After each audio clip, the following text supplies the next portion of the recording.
All right. Hey, everybody. It's Greg and Kayla, and we are back with another episode of the Greg and Kayla Show. Hey, Kayla. Hey, how are you? I'm good. How are you? I'm good. It's good to see you. You too. It's been a month, right? It has been a month. Yeah. We're back on our monthly schedule again. Yeah, it's good. It's good. So I'm super excited about tonight, and I decided to come to my classroom for tonight just because we're talking about flexible seating, and it's easiest, I think, for me to explain kind of what I do if I'm here. So this is weird for me to be here. I think I maybe did one other show here, but usually I'm at home. So, and you have like a sweet office that you do yours in, so that's cool. Easiest, I think, for me to explain kind of what I do if I'm here. So it's weird for me to be here. I think I maybe did one other show here, but yeah, I think you have. So I do have like a sweet office. Perfect. So my computer just crashed. Like my window crashed. Anyway, so can you see me? I can see you just fine. Yeah. Okay. You're good. So this month we're going to be talking. Miss Meg says she wants to tap the screen for hearts. Oh, you can do it. Do it. Yeah. Start tapping away. Okay, so this month we're going to be talking all things flexible seating. So me and Kayla are both huge advocates of flexible seating. So if you have questions for us, you can ask those questions in the chat on YouTube. Or if you're not watching that way, just hop on Twitter and use hashtag Greg and Kayla, and we'll see whatever questions that you guys have. Right. Somebody in the chat just said that they can only see the smaller versions of me. There's actually a delay, so it should fix itself in a minute. So you should be able to see that everything should fix itself in just a second. So there's a delay. So what's happening on my computer takes a minute to show up on YouTube. So it'll fix itself. So let's go ahead and get started talking about flexible seating. Like I said, if you have questions, ask them in the chat. Tweet us with the hashtag Greg and Kayla, and we'll get to as many questions as we can. So do you maybe want to just start by saying like what is flexible seating, and like how, maybe just that, like what is flexible seating for people who maybe haven't heard it, because I know like a lot of people who are watching, they maybe want to make the jump because they're seeing a lot of it, like it's really exploded this year, and so maybe they're just wondering, but like what is it? All right, so and me and Kayla both, flexible seating is basically exactly what it sounds like. Your seating options are flexible, and there's a lot of choice and freedom built in for the kids, so they have control and choice of where they sit and how they sit in the classroom. And so that it's going to look different in every classroom. And so Kayla and I will share what it looks like in our classrooms in a minute. Kayla, what do you want to say about what flexible seating is? I think like exactly kind of what you said. So like it varies. You can do flexible seating with assigned seats. You can do flexible seating without assigned seats. You can assign some kids seats. You don't have to assign some kids seats. And so I'll kind of give you like the rundown of how I started it in my classroom, and then Greg can give you the rundown of how it looks in his classroom. And like keeping in mind, he teaches kindergarten and I teach second grade, and so it looks a little different in our classrooms than if, let's say, you teach fifth grade. Like you can do it in fifth grade, you can do it in middle school, you can do it in high school. Like one question I get all the time is like, okay, but like what happens when these kids go to middle school? Like middle school teachers should be doing this too. So like I always say, like, you can't let what next year's teacher does in their classroom determine what you do in your classroom this year. So like, let's say next year they don't do guided reading. That doesn't mean you don't do guided reading this year, knowing that that's best practice. Like if it's best practice for kids, you need to do it whether or not another teacher next year does it, if that makes sense. So Greg, if you want to maybe just start by talking about kind of like how it looks in your classroom, and then I'll kind of talk about how it looks in my classroom, and then maybe like we'll kind of wrap up at like ground rules or like tips and tricks and advice. All right. So I actually started flexible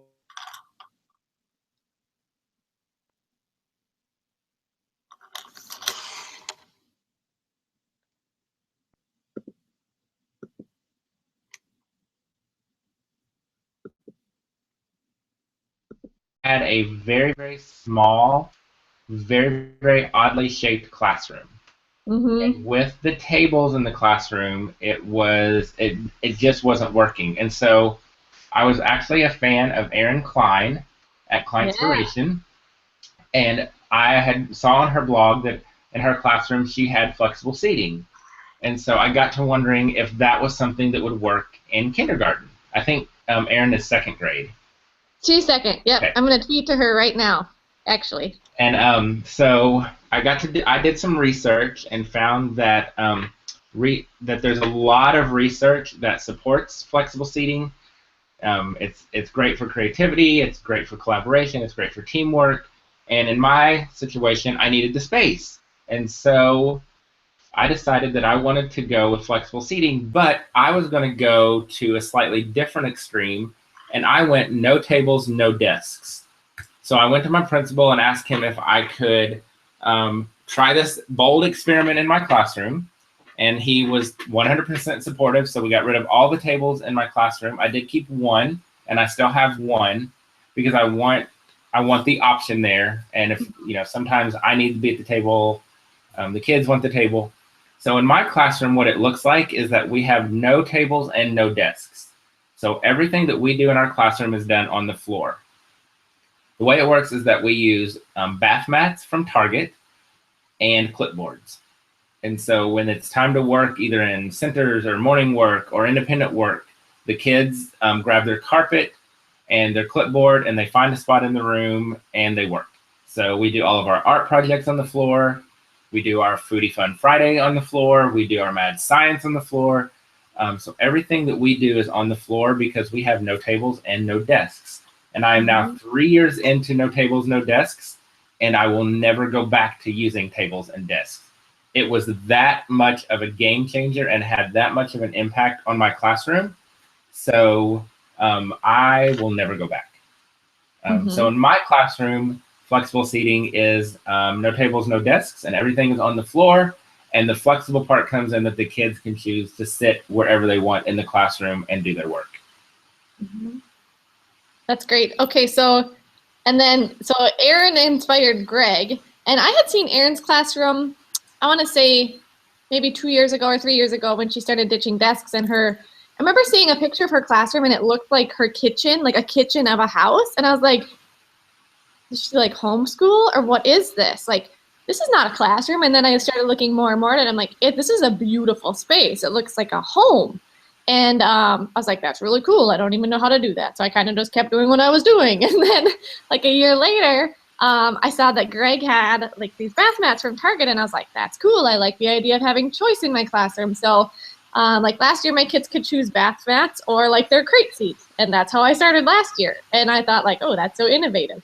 Then I was thinking like, that's really not that innovative. I can do it. I can do more. And so actually like how my story started was I was working at Starbucks this last summer. Like when I was getting ready for my TED Talk, if I stayed home, I was like super distracted. And like in the summer, I love to go for runs outside. So I was like, oh, I ran more miles than ever because I was just like avoiding working on my TED Talk. And so if I needed to get stuff done, like if I had a deadline for them, I would go work at Starbucks. And I was thinking like, one day I was just looking around there and I was like, why does this work? Like, why do people come here to work? And so then I looked around and it's like, there's a lot of different seating choices. There's couches, there's booths, there's comfy chairs, there's traditional chairs and tables.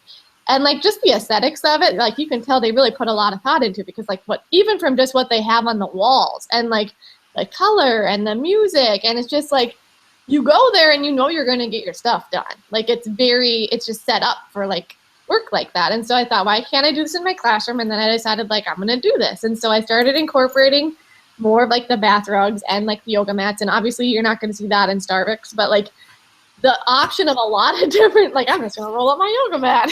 Can you please bring me my caramel macchiato? Like, no, that's not real life. It's happened. Of, like, I'm just saying, somebody's at Starbucks doing yoga. Oh yeah, probably. Yeah. Or like on the patio of it, like, boom, that's true.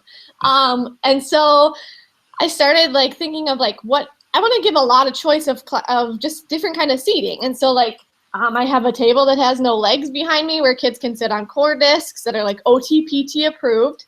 And they're by Habilitations brand is what I have. I also have like Zafu cushions that are actually for yoga where they like find their butt bones and they sit up on the pillow. I have crate seats and hockey stools. I have stability balls, and then I have a table over here that's a standing table for kids who like to stand and work. And so like I also have like Big Joe chairs and comfy chairs and just like little nooks that are like Starbucksy that have just like comfy places for them to sit. And so in my classroom, my kids don't have assigned seats. They get to choose where they sit. They can move throughout the day. So like if they choose standing table in the morning for wake up reading, like they don't have to stay there all day. And that like changed for me because when I first started this and like if they chose that in the morning, I'm like, that's your spot for the day. And then I thought, like, why am I really doing that though? Like if it's not working for them, why would I make them stay there? Like that doesn't, why would you make them do something you know is not working? So I let them move. If they start making choices based on who is sitting at that table, then they don't get to sit there anymore. Like if they're talking, like they know I can move them. And my rule is like if I have to move them more than twice a day, like they start getting an assigned seat that day. And so that's happened one time, and that went down one time, and then they're like, oh, we're not doing that anymore. I also have, like I said, like the yoga mats and the bath mats and the clipboard method like you use, and I know that's really successful in your room, and that's popular in my room too. So lots of times kids will just roll out the rug or the mat in their clipboard, and that's where they'll work. And yep. For some kids, that's like ideal situation because they're on an island and there's really nobody even close to them. Like they can't touch anybody, they can't talk to anybody. That's like ideal for some of my kids. All right, so we're starting to get some questions in the YouTube chat. Okay. So Alice was asking, how did we get our administration on board? So I'm very lucky that I work for an administrator who lets me do pretty much whatever I want. And so I actually went to him 3 years ago and said, hey, I want to try something. And before I even told him what it was, he was like, okay, go for it. And I told him what it was. And he was actually 100% on board, and he really encouraged me. So, so talk to your administrator. There's also a ton of research that supports no tables, no desks, flexible seating. It's very brain friendly. It's great for behavior. It's great for creativity and collaboration. So there's tons of research out there, and I have several links to research that I can send out if you want. So go to your administrator and present them with the research. And you know, I've blogged about my experiences, so you can share that with your administrator. Kayla has blogged about her experiences, so you can share that. So not only do you have research, but you've also got real world experience that proves that it works. So Kayla, I don't know how your administrator, how you got them on board. So I hit the jackpot, like kind of like you did, where I'm in a brand new school. Like this school is 6 months old, and so we're really it's kind of a unique situation where we get to kind of create what we want this school to be from the start, which is really cool. And so he's super healthy, and he's like on a big kick about like he loved standing desks because we know like sitting is now as bad for you as smoking. And so like he had some people in his old school that were doing like standing tables, and I was like, that's cool. But I didn't want to do all standing tables because I feel like if you're doing all standing tables, that's the same as doing like all just regular chairs and tables. Like it's not really choice and it's not really flexible seating, but I knew that that would be a good option for some kids, but maybe just not all kids. So I did have that in my classroom, but I kind of went to him and I was like, I kind of want to just try this. And like right away he was on board because he knew like it was going to be best for kids, and he knew like I don't do anything without like really thinking about it and doing the research. And I had contacted you, and so actually like it was pretty easy for me as soon as I asked him. And then another thing is like I wrote it in October, my column for edsurge.com. It's called Why the 21st Century Classroom May Remind You of Starbucks, and it has tons of question and answers. Like I literally posted the question on my Instagram in September, like, what do you want to know about flexible seating? And I kind of did the bottom part of that column as like a question answer format. So it's super user friendly for teachers. It has pictures and everything. And then actually on Sunday, my principal wrote his very first blog post, and it's flexible seating from a principal's perspective. Why your whole awesome article. I read it. It's great. He was super thoughtful. He included a lot of research and data and why we're doing it, because like what happened in my school is I started it in this classroom, and now our whole school does flexible seating, and every classroom has all these options because he got a grant. And so basically I sent out a Google Doc in November. I sent out a survey, And I basically just said, like, hey, like, if you could ask for anything for flexible seating, what would you want? Like, would you want hockey stools? Like, would you want bath rugs? Would you want yoga mats? Like, what size stability balls would you want? And so basically, whatever people asked for, they pretty much got, and that's really cool. So our whole school does it now, and he wrote a blog post about why your whole school should be all in with flexible seating. And so I'll tweet out, I did tweet out the link earlier this week, but I'll tweet that out again tonight so that you guys can have it.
Hey guys, if you're in the chat, can you hear me? I don't know.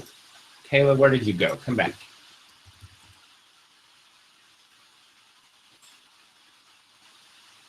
Hey guys, if you're in the chat, can you hear me? I don't know. Kayla, where did you go? Come back. Okay, so I'm going to start over. We're having technical difficulties. Kayla, if you're in the chat, Kayla disappeared. There's Kayla.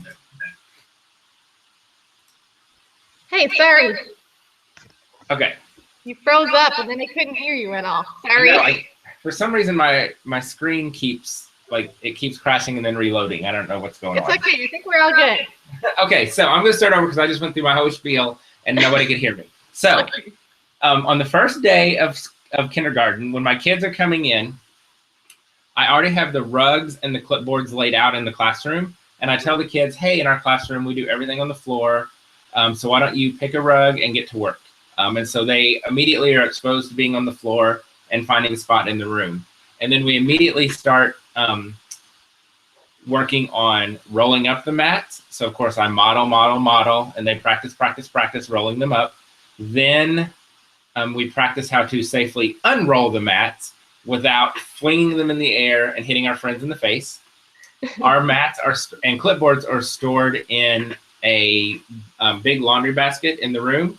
And so the next thing we learned is how to put the bath mats in the laundry basket, and then we learn how to get them out. And the expectation in our room is that you have to pick the one on top. Same with the clipboard. So you can't be digging through the baskets and laundry baskets trying to find all whatever color you want. And so the expectation is you grab the one on top, and then the expectation is that you find a spot in the room, you unroll the mat, you put your stuff down, and you get to work.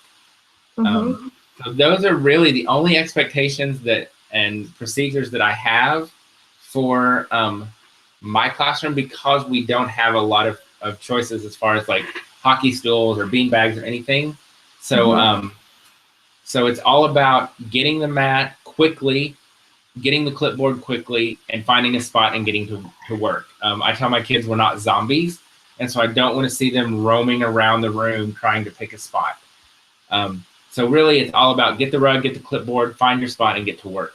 But at the beginning of the year, it's a lot of training on how to safely get out your mat and safely put it away without hitting anybody.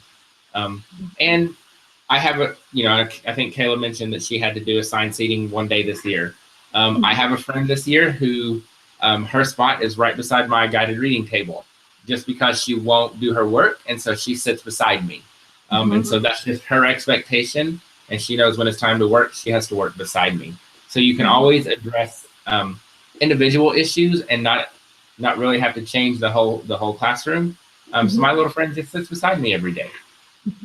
So Kayla, do you want to talk about your procedures and expectations? Yeah, so everything in our classroom is normed. That's like very normal for us, from how you do a Google Hangout to how you choose a seat for flexible seating. Like we have some different norms that we follow. And so a couple of things to keep in mind, like my kids know that I, as a teacher, always have the final say about where they're sitting. So if they're starting to make choices that aren't great or aren't best for their learning, they know I'm going to move them. They also know that I don't give warnings in my classroom. So like there's two things. They're like either doing what they should be doing, or they're taking a break, or there's going to be some kind of consequence. So we use responsive classroom in here. So we do a lot with like take a breaks and things like that. And if there's any undesired behavior, they take a break. Right. And so they're either like, I just don't give warnings. I feel like if you give warnings, like it's like kind of blurs the line of what's acceptable and what's not acceptable. And like slowly but surely, if you're just allowing that behavior, even for one day, that's becoming what's okay in your classroom. So I don't give warnings. And then like another thing that's really important, I think, for if you have more options like I do in your classroom, like at the beginning of the year, all of my kids had to choose had to try all of the different seating for an entire day. Because I think like I can picture right now a little boy who was like, I'm going to be a stability ball worker. And I was like, okay. So he tried it out one day and like literally fell off the chair and like bounced out the door. I was like, this is not going to work for either of us. Like, let's choose something else, buddy.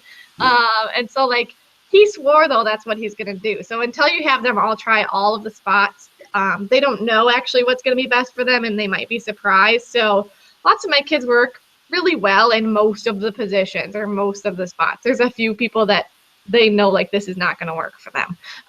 But they almost don't know that until they try all of the different spots. So just keeping that in mind, like have them spend an entire day in all of those spots. So my kids didn't get to self-select until, I want to say, the second week of school.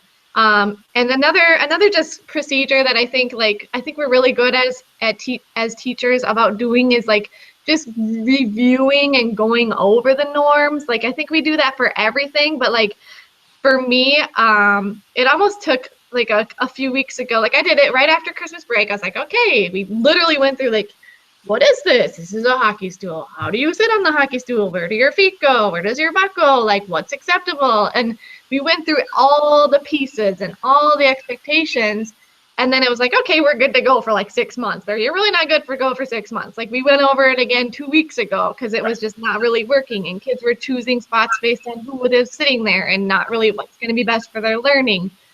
So we went over it, all the norms again and what we expect again. And I think it's good practice to probably just do that every once in a while. Procedures, other procedures, same thing with the yoga mats, like how to roll it up. Same thing with the work rugs, how to roll those up. Even like my kids know, like let's say there's like so all of our ball chairs actually have legs, which is really cool. But like if I see a ball chair rolling across the floor, there's going to be some kind of conflict. Like that's not okay. So they know like if they're sitting on it, the legs go up. But if they're like walking away to store it, it has to sit on the legs. So I think they think like there's going to be major consequences, but I haven't had to take anything away. But just like the reminder about like how we store it and how we use it and like how to take care of it. Like you can't have pencils down by the stability balls or scissors. Like let's be smart about those kind of things. So I think like I did hear one comment this fall, like just having tables doesn't make someone a better teacher. And it's like, you're totally right. Just having tables does not make someone a better teacher. Like you have to have better classroom management. You have to be on top of where kids are all day long, who they're sitting by. You have to also have like a mindset shift. Like because you're letting go of a lot of power and control. Like I was a seating chart guru for 7 years. Like I had the diagrams and I knew who was going to sit by who and who wasn't going to sit by who. And I don't have that anymore. And it's a relief actually. And I think like it's not just about tables and it's not just about furniture. Like it's a whole mind shift that you have to make as a teacher and as administrators in your building. Absolutely. And I think that's giving up the power and giving up that control is key to why flexible seating works so well, because it's giving the kids and giving our students control and power and taking it away from us. And so by giving them control and power, they have buy-in, they're empowered, and they're engaged in, and the more choice and the more freedom and buy-in they have into the classroom and the learning and what's going on, the more engaged they are, the less behavior problems you have, and the more that they want to perform and learn and do and meet your expectations. I tell people all the time when I'm talking about classroom management, if you want to have control, you've got to give up control. Yeah. You've got to shift the power and the focus to the kids. And the more we shift to them, the better our classrooms run, the more they learn, and the happier everybody is. I love that. Like I say, like the more power I give up in my classroom, the more power I give back. That's so funny. Like we say the same thing, we just use different words. Like I say power and you say control, but it's totally true. And behaviors in my classroom have cut down, like I say by 90%, but it is probably a higher number than that because there's always little things that happen in classrooms, you know that, but I'm talking about like big behaviors, like really big, like kids throwing chairs or like kids who can't be in an environment like this because they're so angry or aggressive. Like that just doesn't happen in here. And that's not saying I don't have kids who have like EBD or things like that, because we all do. But if you came to observe in here, you wouldn't know who does, like, because everybody's able to succeed in this environment, which is huge. We got a question about supplies. So Kayla, how do you handle supplies in your classroom? So as a responsive classroom teacher, I do community supplies for pretty much everything. So, but I kind of had to get creative because like community supplies that are on the tables don't work for my kids who are doing work rugs or yoga mats. So I figured that out like day 3 as they're like getting up to go get a scissors and going back down and then going up, and like this is not working for anybody. Like it's wasting everybody's time. Like it's not okay. So I started like if you're a work rug kid or a yoga mat kid, like I have 6 different individual supply baskets for them that literally has like a red Solo cup that has like pencils, scissor, and then crayons in a baggie, and then like other supplies that they need. So they'll grab that basket and go. But otherwise, there's tubs on the tables, and that works really well. I would totally advocate for anybody who is not doing community supplies yet to do it, just because I never had to send home notes with kids that I need more markers or I need more scissors or like whatever. Like they never run out of anything. I literally have in my cupboards like stocked full of supplies for like the next 7 years if I need them. So I'm golden with that. And then in the very corner, you can kind of see it, the tan baskets in the corner. I'm trying to point at them. I don't know if I am. But every kid has a bin, and that's where they keep their individual math journal, math notebook, ELA spiral, like their work that's individual for them. That's where they keep that. And like if you didn't have, like ours has that built in, which is sweet. Like the architect of the school was on point with that. But if you don't have that, like you can get the 3-drawer like Sterilite stacker that you had in college, like we all had that, and just put those throughout their room, and that's where they can keep their materials. That's what I usually recommend, and that's cheap. That's like $6 for So we also do community supplies, and we have built-in shelves in our room, and they were the perfect height, perfect size. So everything that we use, markers, ink pens, dry erase markers, erasers, scissors, glue sponges, magnetic letters, math manipulatives, our dice, everything is on those shelves. And so we share everything. And so whenever they need something, they just go get it. Can I just I'll just piggyback on that really quick. Like, if a kid doesn't have, like, they don't do community supplies, and let's say they like break one of their pencils, like, they probably don't care that they broke that pencil. But like in our classroom, if you break a pencil, like, it is going down. Like, that is a big deal, because that is not just your pencil, that is our whole family pencil. And like, what were you thinking? Like, that is not cool. Like, so it almost has that entire, like, my kids own everything in this classroom. Yes. Everything. Like, it is completely theirs. And there's nothing individual about it, which I think is really that's really powerful for kids. Yeah. And I was gonna say the same thing. Like, having community supplies takes that responsibility to a whole new level. We don't have issues with broken crayons and broken pencils. We do have issues with putting the lids on the markers, which drives me bonkers. But because, and I'm the same way. My kids know that it is not my classroom and it is not my stuff.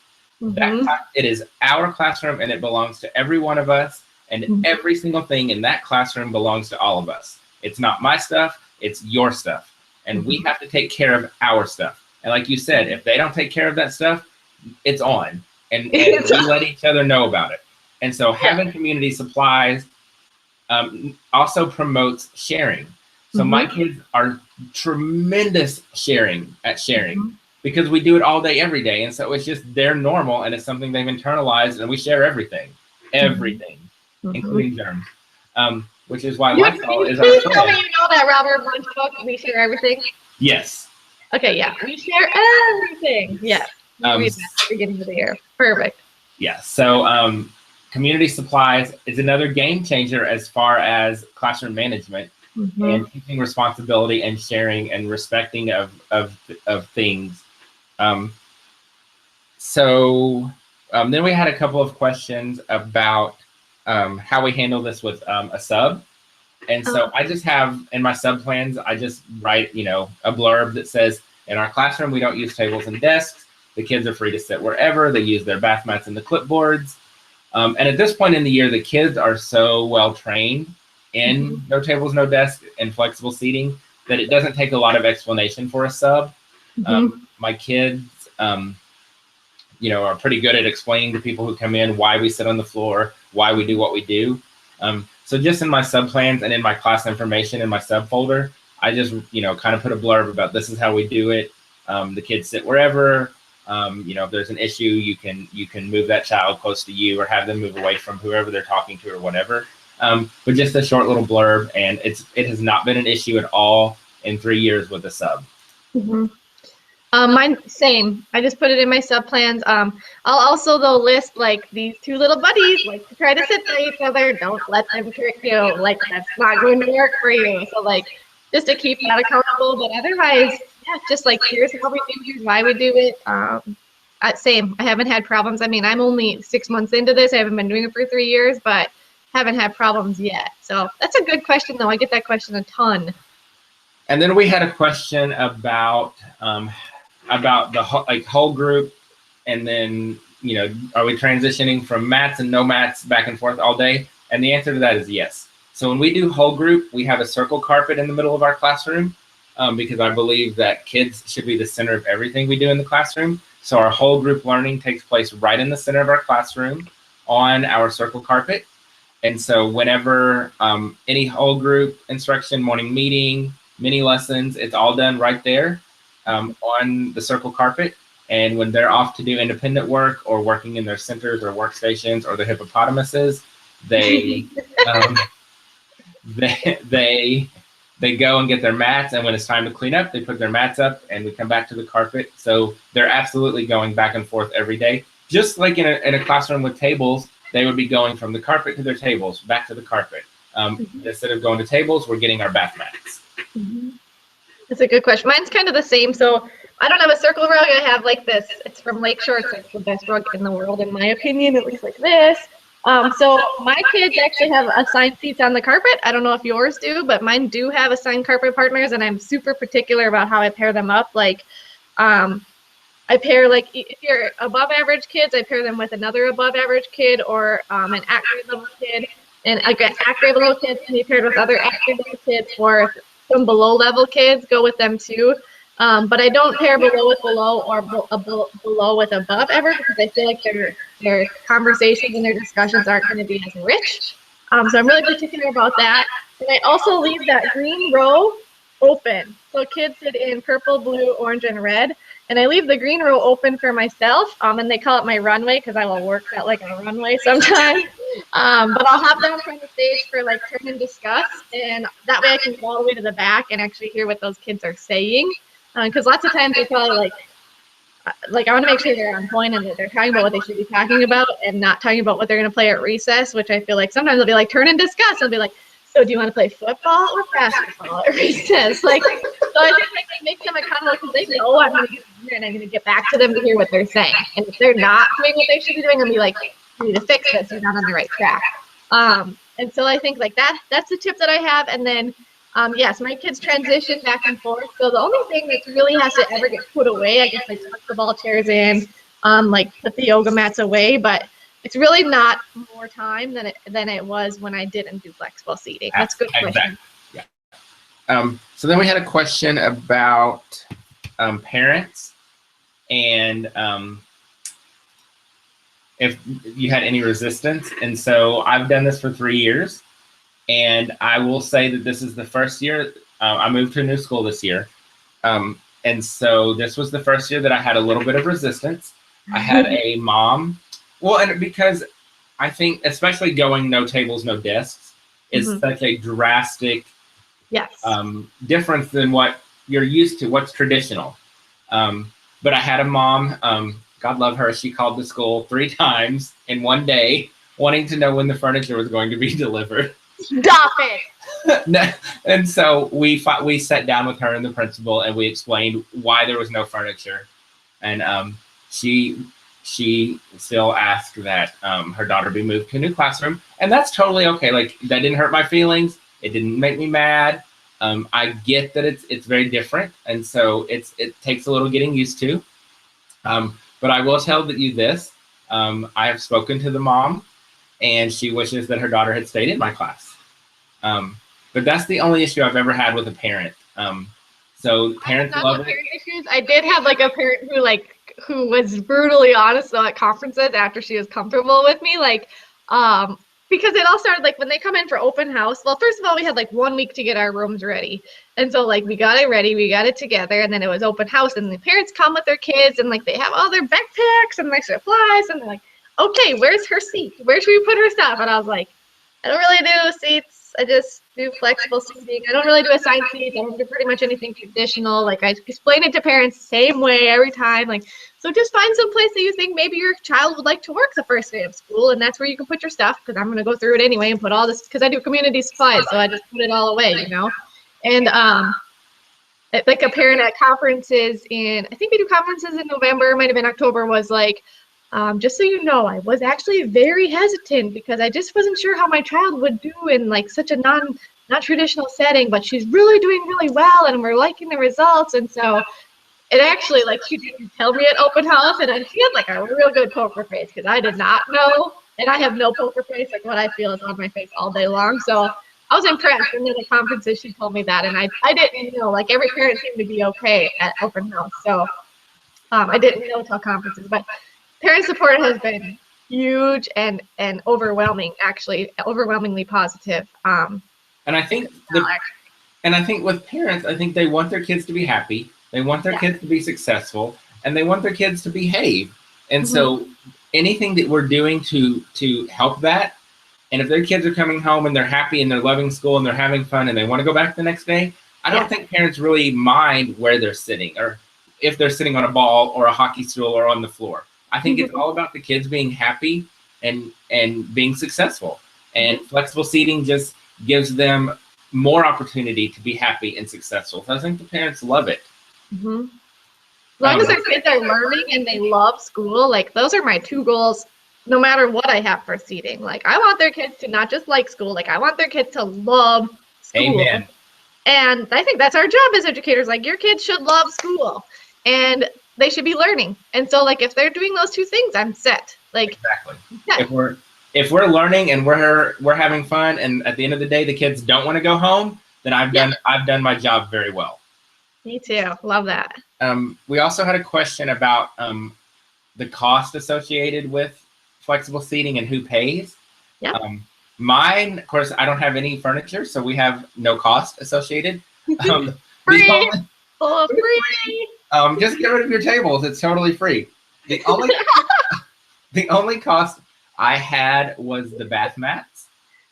And because I went to Target and bought the bath mats because I wanted them to have the rubber no slip grip on the back. So they were $10 a piece. Mm-hmm. So for a class set of those was a substantial cost, but it was a one-time cost up front. Mm-hmm. So my cost for me for flexible seating was $200, and that was 3 years ago. The bath mats are still in excellent condition. Mm-hmm. They get washed about every 9 weeks. They get Lysoled all the time. I Lysol the holy crap out of those things. You Lysol all the things. I do. I Lysol all the things. All the things. I would Lysol the kids if they would hold still. But for me, that was the only cost. And then, of course, the cost of Lysol, which I wish I could buy it in like a 55-gallon drum and like roll it into the classroom and hook up one of those like yard sprayers and just hose the room down. So that was the only cost for me. So I'll let Kayla talk about her cost and what it was like. Oh my gosh. Okay. This was not free. This cost a lot more than that. But good thing I don't have to budget in Lysol because then I can afford things like hockey stools. One hockey stool that you can see there is $100. And we use whitfit.com. That's how we bought a lot of it. Core discs that are on the floor there are about $25 to get the good ones that are OTPT approved. Pillows, the pillows that are there, I got at IKEA. Oh my God, I love IKEA. Oh, you love IKEA. Yeah. You can spend days in IKEA and not know that like the sun has set and rose, you could get lost in there for days. Those pillows were like actually the kind that had like the strings that you tie on chairs. After 4th of July, they were like $1. So they're very patriotic. I have those. Those were cheap, like $1. Stability balls are, I think, about $20 a piece, and I do recommend the kind with legs. Like, I highly recommend that, so you don't have them rolling across your room. The big that would never happen. Yeah. If that does happen, they all are like, oh my gosh, who's gonna grab it? Panic! Code red. The Big Joe beanbag chairs, we have 2 of those. I want to say those were like $25, but bottom line is, I bought most of the things by myself. The legacy letters are from Hobby Lobby. Those are like the big ones that you see there, but we have vaulted ceilings. So like that, I think that's deceiving when people see pictures of my classroom. Like, it looks ginormous, but it's actually like a normal size. It has big, tall vaulted ceilings, and like that window is like deceiving too. And then also, like, I got rid of a lot of furniture. Like, if you're gonna do flexible seating, you have to be willing. Like, I got rid of 30 traditional chairs and like 5 tables. Right, and that's a lot of space. Willing to get rid. Like, why do we have that many tables in here? You can't even walk around with that many tables in here. Again, that's where my whole like flexible seating, no tables, no desks adventure began, because there was no room for the kids. I had to. Yeah. My classroom was shaped like a W. Yeah. I had no room for the small children, so I had to get rid of the tables and desks. For the small children, we're like, we will have class in the hallway today. There's exactly. We've got furniture, but we can't go in there. So for funding it, like, I spent a lot of like my own money on lots of stuff, like I always do every year. But like you said, it lasts a long time. But also, like, a lot of it was supplied by my school. Like, when we did it for our whole district, my principal wrote a grant and he got it funded through Dakota Medical Foundation. It's like a foundation in our in our city that does like a lot of promotion for health and wellness for schools. And so that's how we got it funded. Donors Choose. Like I always give shout outs to Donors Choose. Like Jen Jones always says, no limits teaching. Like Exactly. I said it just like her with the hand clap. That's how she would do it. And she'd be like, you need urgency. You need to get on Donors Choose tonight, and you need to put together Donors Choose because it's gonna get funded. And she would tell you, don't put an entire flexible classroom on Donors Choose. Like, don't try to get a $3,000 thing funded. That may not happen, or if it does, it's going to be the end of the school year by the time you get it. Right. So, like, put it together and just ask for a couple stools, or just ask for some ball chairs. Like, to do the standing table, actually, let's see if I can turn this so that you can actually see it. That's actually a bed riser. Like a set of 4 bed risers, you guys, is like $10 at Walmart. Yeah. Seriously, bed risers. Yes. And like if you're gonna do standing tables, one thing to keep in mind, like I had it up as tall as it went, and my kids were still like leaning and writing, and I was like, I just don't know if that really is the best practice for like spinal alignment and stuff, but I wasn't sure. And then a 4th grade teacher in our school, Katie, she was like, this is not tall enough for my 4th grade kids. I need to raise these up. And then she thought of the bed riser thing. And so, like, now it's perfect for my kids because you want it, like, chest level so that they can just stand and write comfortably and still have, like, good alignment in their back. So not that they're hunched over a table. So, like, if you want to start the cheapest way you can, like, either take legs off of a table and have your kids work on the floor, get some bath mats. Those are not expensive. I have the same kind you had from Target. I must have got them on sale or something because they might were like $7 maybe. $6 or $7. Yeah, and then bed risers, a whole set of them is $10.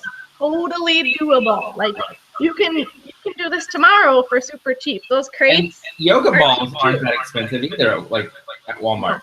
Yeah, and so like you can do it for cheap. You can do it for cheaper. And just like it's a process. Like for me, it was all in because I had to get rid of the tables. But you can start with a couple of yoga balls, a standing table. A couple of bean bags, and slowly build up to that. And so that's it. Like that's not my style either. Like I pretty much don't ever like test the water and then do something. I'm kind of just like I'm just doing it all. Like I'm all in, and I don't even think about it. I'm like, I'm gonna do this. Let's go do this, and I just let's do this now. I'm like not doing a science. No, let's do it. That's kind of how that's how I pretty much do everything. Like I just do go all in. So that's not really my style, but like, that doesn't mean that it's right or wrong. Like if you are just like ready to dabble in something, like give your kids the option of like sitting at their normal seat or a standing table, or give your kids normal seating or like a sit on the floor table. Like that's fine. That's totally fine. I get that. Just get rid of assigned seating and give them choice of where they sit. You can start big or you can start small. Then we had a question. Somebody was asking about 1st grade. I get that a lot. A lot of people ask me about the reaction of 1st grade teachers. And, Kayla said this earlier, you can't really base your teaching in your classroom on what somebody might think the next year. But I will say I've had no issues, no complaints, nothing from 1st grade teachers. And I've done this for 3 years now. And nobody has said that, somebody came to 1st grade and completely fell apart and couldn't function. And I always say that when my kids go to music and guidance and art in the cafeteria, and when they come to me for guided reading, they're still sitting in a chair. So it's not like they're never exposed to sitting in a chair or a table. They're still exposed to it. So it's not an issue. And I've not had any issue or complaints or anything from 1st grade teachers. Yeah, I just think like that's best practice no matter what. Like you can't not do something this year because next year they might not do it. Right. And so actually like that's not going to be an issue in this school because every classroom is doing flexible seating, which is ridiculous, so innovative and really cool. But like we are also very focused on like we understand that when our kids go to Applebee's, they can't roll out their work frog. Like that's not the reality. And so like. And no yoga mats at Starbucks. Yeah. It's not Starbucks, it's Applebee's. But we do teach them how to sit properly on like I'm sitting on like a stool that's at our whiteboard table. And so like we teach our kids lay your feet are on the floor and like how to sit on there and what's expected of that. Like that is the reality. So our kids need to have that exposure and they need to know how to do that too. Well, those are all of the questions we have. We had so many questions tonight. I know, that was awesome. I think people, I really think that we've started a movement, and I think that people love it. I think people are a little hesitant because it's so different. But I'm so excited to see more and more people going this route, because it truly does. It's a game changer. I could never, ever go back. No, me neither. And so as we wrap up, Kayla has an article on EdSurge about flexible seating with lots of questions and answers.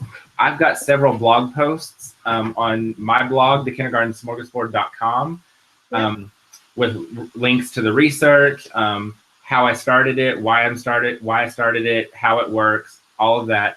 So we both have tons of resources on our blogs and our Facebook pages. Say that again, Kayla? Blog. We'll share those out. We have to share all these out. Yeah, and we'll get all of this stuff out on social media. Yeah. That's what we should do. Like, we should do a joint blog post. Yeah, actually, Jen was just talking to me about that today, because she gets just as many requests and questions as I do now about it, which is cool. But I think maybe we might have to do like something together about it with all of the research and like almost a follow-up, you know. Yeah. And then we can put it all on write about flexible seating for Edutopia as part of their student engagement week, and that's going to be posted in April, and that's going to be kind of like a question answer format too, about like how to do it. Like, not that I'm saying wait till April, because I'm not saying that at all. No, like, start tomorrow. Saying, like, get to Target tonight and get some bath mats. Target's open for another like 2 hours. Let's go. Get there and do something. Like, Let's all go to Target and get on Periscope and show what we're doing. Yeah. Yes, that's awesome. Yeah, but and so, you know, again, I decided to go with no tables, no desks just out of necessity. I was inspired by Aaron Klein of Kleinspiration, and this is my 3rd year of no tables, no desks. And like I've said it a million times, I will never go back. It has been a total game changer, not only for my kids, but for me. I mean, it has made me a better teacher. And I can't tell you how many times I get down on the floor and lay on my stomach and work with the kids and help them. During Writer's Workshop, I'm right there with them on the floor. And there have been multiple days where we throw out what we're doing, and we get out some paper and we lay on the floor and color. And so the no tables, no desk, the community supplies, it has all made my classroom run better. It's made us a stronger community, and we have that family feeling is even more present. The kids are happy, the kids are engaged, and the kids are learning. At the end of the day, that's what it's all about. At the end of the day, nothing matters but our kids. And if it's working for my kids and my kids are loving it, then I'm going to keep doing it. Because it's not about whether I like it. It's not about whether I want it. It's not about what the parents want or the administration wants. It's not about what 1st grade teachers want. It's all about the kids. And we always have to remember that we have to do what's best and what's right for our kids. Nothing else matters. And we have to keep the focus on the kids. And all 3 years of my no tables, no desks has made tremendous impact on the lives of my students. And at the end of the day, that's all that matters. Preach it. Love it. If I don't stop, I'm going to start clapping and get all worked up again. Yes! No, I totally agree. Like, I always say, like, what's best for kids is sometimes what's least comfortable for us as teachers. Like, I wasn't sure how it was like to go down when it all started. I didn't know. It wasn't like a very comfortable area for me. Like, it wasn't familiar. That's okay. It doesn't have to be comfortable for me. Like, it just has to be what's best for kids. Exactly. And I think I speak for Kayla. If you have questions or need advice, or if there's anything we can help you with in regards to flexible seating, you can email us. You can tweet us. We're all over social media. So if you have questions, or if you need the research, we'll try to get some of that research out on social media. But as always, we'll get it all compiled and make it fancy and get that out. Get fancy. We'll make it fancy. We'll add some glitter and it'll be all sparkly. You can make it fancy and then you can send it to me and I'll just post it. Okay, I'll make it fancy and then we'll post it. But but if you need anything, you can always reach out to us. We're happy to help. And I think, Kayla, we're both on a mission, not only for happy classrooms, but we're on a mission to get everybody on board with flexible seating because it's the right thing to do for our kids. Amen. So thank you, Kayla. Yeah, this was fun. I'm glad it all worked out. And I think I'm safe to say that I'm not going to name names, but I think if you want to join us next month for Greg and Kayla, we're going to have a real life, like true celebrity. So make sure you join us, make plans to join us next month for the Greg and Kayla show. But Kayla, thank you. It was great to see you again. Yeah, it's good. I love doing this. Like, it gets me fired up. Every month. Yes. I know, it's good. Like, I think it's good for people that are watching, but it's good for me to, like, just reaffirm what I'm doing and, like, talk about it. And it's good. I like Absolutely. This. So thank you to everybody who was watching. The show will be on my YouTube channel. So you can go back and watch it. It'll be there forever and ever and always. So thank you for watching. Thank you for the great questions. And we both look forward to seeing what you're doing with flexible seating. So have a great night. No, Chad, it is Oprah is not our special guest. Oh, it's not? It's not, but no, if it were Oprah, I could not contain myself. Look, I get all excited just thinking about it. It's Ellen. It's Ellen. No, it's not Ellen either. No, sorry. Kayla, what is your blog really quick? It is not Ron Clark. TopDogTeaching.com. TopDogTeaching.com, and I am at thekindergartensmorgasbord.com. So again, get out there, start your flexible seating because it's what's right for kids. Thank you for watching, and everybody have a great night and a great week. Thank you, guys.